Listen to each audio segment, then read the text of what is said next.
allez bien.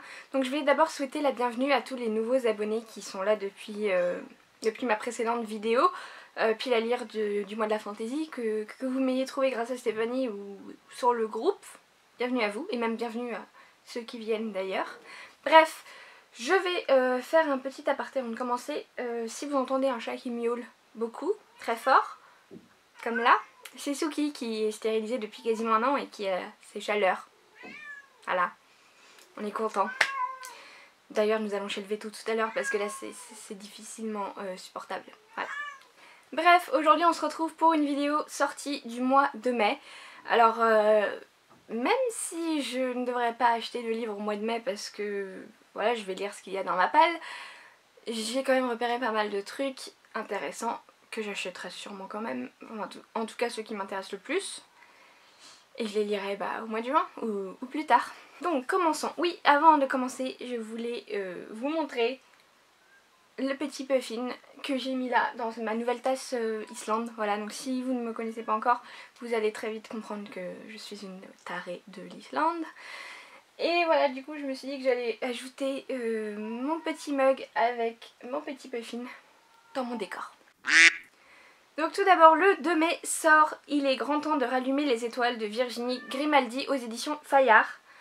Alors, Virginie Grimaldi, j'ai lu un seul de ses livres, c'est Le premier jour du reste de ta vie, je crois que c'était ça le titre. Et celui-là m'intéresse tout particulièrement parce que je crois que c'est une mère de famille qui part avec ses filles en van pour faire le tour de la Scandinavie. Voilà. Donc bon, Scandinavie ça veut pas dire Islande, hein, puisque c'est pas tout à fait la même région au final. Mais ça m'intéresse quand même grandement et je pense que je vais le lire assez rapidement. Toujours de la même auteure sort le 2 mai le parfum du bonheur sent plus fort sous la pluie mais en poche. Ce livre j'avais envie de le lire depuis qu'il était sorti en brochet. Mais ça me faisait mal aux fesses de l'acheter en brochet. Du coup je m'étais dit je l'achèterai quand il sortira en poche. Du coup je vais sûrement avoir deux livres dans deux éditions différentes, ce qui va m'énerver, mais je pense que je revendrai celui qui sort ce mois-ci en brochet. Voilà, comme ça, plus dans un an quand il sortira en poche, je le rachèterai en poche. Si j'ai aimé, parce que sinon ça n'a pas grand intérêt. Toujours le 2 mai sort 400 premiers baisers, donc le tome 1 de E.L. Todd. Donc je crois que ça ne sort que en e-book, au moins en Kindle. Mais en fait pour ce livre je suis obligée de vous lire le résumé parce que en fait c'est la façon dont c'est tourné que ça m'a donné envie de le lire en fait. Donc je peux pas vous résumer le résumé, mais je vais vous le lire. Donc alors, l'homme que je hais habite juste à côté de chez moi. Il a dû arriver tout récemment, même si je ne me rappelle pas du tout d'avoir vu de camions de déménagement rôder dans les parages.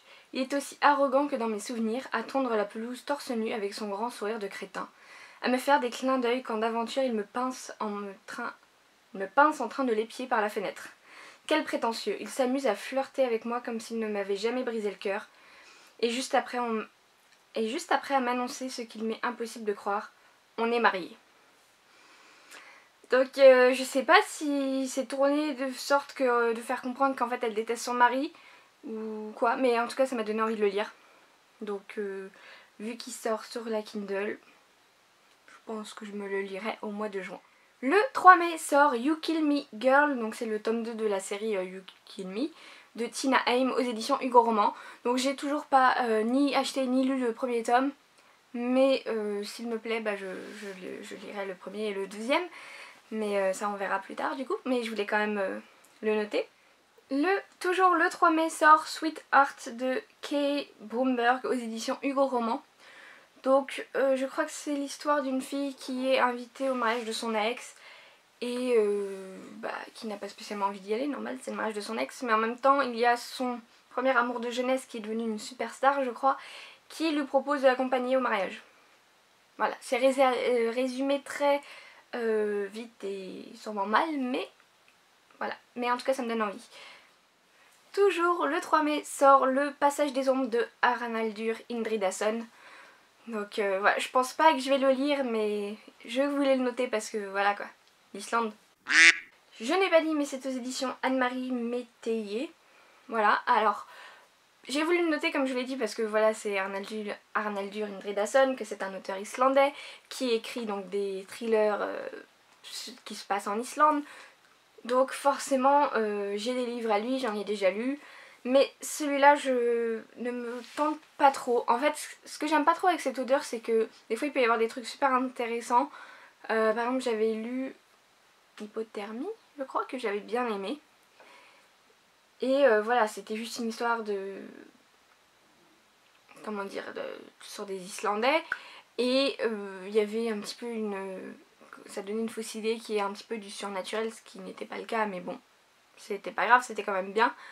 Mais ce que j'aime pas, c'est que dans beaucoup de ces romans, au final, ça se passe soit pendant la guerre froide, soit c'est en rapport avec la guerre froide ou avec la Seconde Guerre mondiale, avec les nazis, avec les Américains qui étaient là pendant la Seconde Guerre mondiale. Bref, tout ça, ça m'intéresse absolument pas. Même si c'est l'Islande, ça m'intéresse pas. Et du coup, je rate pas mal de ces romans du coup. Toujours le 3 mai sort d'encre, de verre et d'acier le tome 1 de Gwendoline Clare aux éditions Lumen. Donc ce livre, je pense qu'il fait partie de ceux qui me tentent le plus. Je vais pas vous parler du résumé parce que clairement je l'ai pas lu, j'ai juste vu une phrase qui a retenu mon attention. C'est « Et si on pouvait vraiment créer un monde avec de l'encre et du papier ?» Et voilà, je ne sais pas du coup de quoi ça va parler, mais ça va être en lien avec cette phrase et du coup ça me donne trop envie. Et généralement en plus j'aime bien ce que fait, ce qu'éditent les éditions Lumen, donc je pense que ça va me plaire. Sort aussi Arrogant de Clara Oz aux éditions Addictive.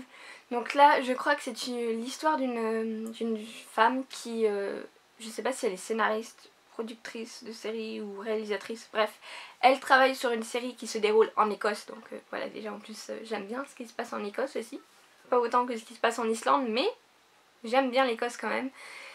Et donc elle doit gérer donc tout ce qui concerne la série, et je crois qu'il y a un cascadeur qui est arrogant probablement du coup, et je crois qu'ils vont évidemment avoir une histoire. Et voilà, rien que pour où se déroule l'histoire, dans quel milieu, je crois que c'est une série ou un film, je ne sais plus. Bref, en tout cas, tous ces trucs-là me donnent envie fortement de lire ce livre. Donc ensuite, on passe du 3 mai au 14 mai. Peut-être qu'il y a des choses qui sortent entre ces deux dates, mais je n'ai rien retenu. Donc voilà, 14 mai sort un livre dont je vous ai déjà parlé en plus plusieurs fois. C'est Rêve d'envol, donc le second tome des Accords corrompus. Donc là je pense qu'il doit sortir en papier en fait, puisque je crois que là il est actuellement sorti en e-book. Moi je le lis en e-book, donc ça va être d'ailleurs ma première lecture je pense du challenge Mois de la Fantaisie. Ensuite le 16 mai sort Moana le tome 2, je crois que ça s'appelle le bateau vagabond, je suis pas bien sûre, de Silène Edgar aux éditions Castlemore. Donc j'avais bien aimé le tome 1, c'était pas non plus la folie, mais j'ai envie de lire ce tome 2 pour voir si l'univers qu'a créé l'auteur est plus développé en fait, parce que dans le tome 1 on sait qu'il y a une catastrophe qui a fait que la terre est recouverte de glace quasiment partout, mais trop de choses n'ont pas été bien développées, bien expliquées sur comment vivent les gens, comment se fait le gouvernement et tout et tout. Donc j'espère qu'il y aura un petit peu plus de précision là-dessus, et aussi sur la catastrophe en elle-même, parce qu'ils disent qu'il y a une catastrophe. Mais c'est quoi la catastrophe? Ou est-ce que c'est juste que paf, il y a une glaciation express d'un coup? Mais ça paraît un peu gros. On dirait, la façon dont c'est dit, pour moi catastrophe, c'est-à-dire qu'en gros l'être humain a fait une grosse connerie qui a fait que paf, il y a eu une glaciation express. Donc voilà, j'aimerais bien avoir un petit peu plus de précision là-dessus. Le 16 mai sort aussi Dark and Dangerous Love, le tome 3 de Molly Knight aux éditions Hugo Roman. Donc je n'ai pas du tout aimé le tome 1, mais je voulais quand même vous parler de la sortie du 3, puisque peut-être que vous avez aimé et que ça vous intéresse, voilà. Mais moi non, je sais que je ne l'achèterai pas, je n'ai pas acheté le tome 2, je ne le lirai pas. Et voilà, cette saga s'en est finie avec moi. Sort aussi La Magie de Paris, le tome 3 de Olivier Gay aux éditions Castlemore. Donc je n'ai toujours pas lu ni le tome 2 ni le tome 1. Voilà, le tome 1 m'attend gentiment dans ma Kindle. il faut que je m'y mette quoi, parce que ça a l'air vraiment pas mal. Sort ensuite Une fille facile de Louise O'Neill aux éditions, je crois que Stéphane Marsan, je crois que c'est ça, j'ai dû noter ça, donc ça doit être ça. Donc ce livre, j'en avais entendu parler dans une vidéo de Stéphanie où elle l'avait lu en VO en fait, voilà, il y a quelques semaines, et ça m'avait donné super envie. En fait, je crois que c'est l'histoire d'une fille qui se fait violer, et au final ça se retourne contre elle, où en gros on la traite de fille facile et que c'est pour ça en fait que voilà, c'était pas un viol, elle était d'accord. Bref, et c'est sur ça en fait, et je me souviens plus trop des détails, mais ça avait l'air super intéressant, et voilà. Je pense que lui aussi, dès qu'il va sortir, je me l'achèterai et je le lirai au mois de juin. Sort aussi le 16 mai, donc ça c'est un livre qui n'est pas du tout un roman enfin voilà, c'est pas du tout une fiction, c'est un livre de cuisine que j'attends avec impatience. C'est un nouveau tome de Gastronogeek de Thibaut Villanova, donc c'est version dessin animé cette fois. Donc j'adore vraiment cette collection de livres. Moi j'ai le série culte et mon chéri a le premier, en fait le de base, je crois qu'il s'appelle juste Gastronogeek. Ou alors c'est sur les films, je sais plus. Non, je crois que c'est juste Ah, j'arrive pas à dire ce mot. Gastronogeek. Bref. En fait j'ai envie de les avoir tous, toute la collection. J'ai jamais testé encore aucune recette, mais le fait que ça parle de pop culture, moi ça me parle tout de suite. Vous voyez, dans celui des séries, il y a une recette Buffy, voilà, il y a une recette Lost, enfin tout ce que j'aime quoi, et puis il y a plein d'autres séries que j'adore aussi. Et là, dessin animé, je crois qu'il y a les Simpsons, il y a Rick et Morty aussi. Rien que pour ces deux-là, je veux le livre. Et après, je ne sais pas ce qu'il y a d'autre. Mais j'ai hâte de le découvrir. Ensuite, une sortie poche. Donc là, c'est La mythologie viking de Neil Gaiman aux éditions Pocket. Donc ce livre, en fait, ça fait un moment que je le veux. Et à l'heure actuelle, je peux toujours pas vous dire si je vais l'acheter en poche ou en brochet. Parce que à la base je m'étais dit je l'achèterais quand il sortira en poche parce qu'il sera moins cher. Mais au final je me dis qu'en brochet il irait bien dans ma petite partie scandinave de ma bibliothèque. Donc je sais pas encore. Et puis je crois que je préfère aussi le visuel du brochet avec un marteau comme le marteau de Thor. Donc je verrai. De toute façon quel que soit le format, je l'achèterai pas tout de suite je pense. Donc j'ai encore le temps de réfléchir. Le 23 mai sort Les Ailes, ou Les Ailes, je ne sais pas comment on dit, le tome 2 de Ashroy aux éditions J'ai lu. Donc j'avais acheté le tome 1 il y a quelques semaines ou mois, je ne sais plus. Je ne l'ai toujours pas lu, donc pour l'instant je ne... Vous voyez le genre de bruit affreux qu'elle fait? Je me dis la pauvre quand même. Donc je disais que je n'avais toujours pas lu le tome 1. Donc du coup, voilà, je lirai pas le tome 2 tout de suite. Toujours le 23 mai sort Une seconde de trop de Linda Green aux éditions Prélude. Donc là c'est un thriller psychologique. Donc clairement moi quand j'ai vu l'image et le titre, j'ai compris tout de suite de quoi ça s'agit en fait. Je sais pas si vous c'est le cas. Mais en fait c'est tout simplement une femme qui joue à cache-cache avec sa fille, donc sûrement à l'extérieur. Et c'est la fille qui doit se cacher, la mère qui compte et qui se cache les yeux. Et voilà, quand après elle la cherche, et elle ne la retrouve pas. Voilà. Et donc après je crois que c'est sur l'enquête sur la disparition de sa petite fille. Ça a l'air assez dur je pense comme livre, mais ça m'intéresse quand même. Et pour finir, le 24 mai sort Les Sœurs Carmine, le tome 3 de Ariel Holzl. Je ne sais pas trop comment ça se prononce. Je ne sais plus du tout quelle est l'édition.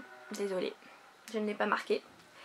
Celui-là, je pense que dès qu'il va sortir, je vais l'acheter. Donc là, si vous avez vu ma précédente vidéo, je vais lire le tome 2 pendant le mois de mai, pendant le mois de la fantaisie. Donc clairement, pour avoir le... J'ai dit le tome 2 ? Je voulais dire le tome 1. Pour avoir le tome 1, ça a été ultra galère, puisque il y a quelques mois, quand j'avais voulu l'acheter, il était plus disponible sur Amazon. Donc je m'étais dit c'est pas grave, il reviendra, je l'achèterai à ce moment-là. Ensuite il est revenu, je l'avais mis dans mon panier en attendant de l'acheter. Et puis Après quand j'ai voulu l'acheter pour le challenge, j'ai vu qu'il était à nouveau plus disponible et qu'il serait disponible sous 2 mois. Voilà. Et donc du coup je l'ai trouvé sur PriceMinster, mais clairement avec les frais de port ça m'est revenu un chouïa plus cher que le livre tout seul sur Amazon quoi. Mais bon, je pouvais pas attendre 2 mois quoi, parce que je veux le lire pour le challenge là. Donc là je ne vais pas faire l'erreur. Je pense que je vais essayer de me procurer le tome 2 assez rapidement aussi, avant que ça fasse le même genre d'histoire. Et le tome 3 je vais l'acheter directement aussi. Donc voilà tout le monde, c'est tout donc pour les sorties que j'ai notées pour le mois de mai. Dites-moi en commentaire quelles sont celles qui vous intéressent le plus. Et je vais vous laisser vous retrouver très bientôt pour une prochaine vidéo.